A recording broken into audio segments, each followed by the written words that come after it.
Sampah masih menjadi persoalan pelik di Kota Tual, Provinsi Maluku. Masih banyak masyarakat yang membuang sampah tidak pada tempatnya alias diletakkan begitu saja. Hal ini terlihat di beberapa ruas jalan, seperti di kawasan Tanjakan Wearhir menuju UNSKB. Ditambah tempat pembuangan sampah sudah penuh, tapi belum diangkut ke tempat pembuangan akhir. Di Tanjakan Wearhir misalnya, ada bak sampah yang disediakan DLHK Kota Tual, yang nampak sudah penuh. Menyiasatinya masyarakat menumpuk sampah menjadi gunungan mini di sekitar bak sampah tersebut.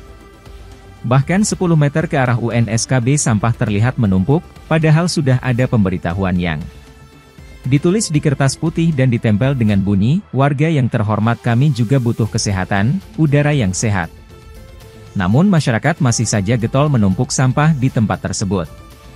Selain itu, tempat pembuangan sampah juga biasa penuh, tapi belum diangkut untuk dibuang di tempat pembuangan akhir.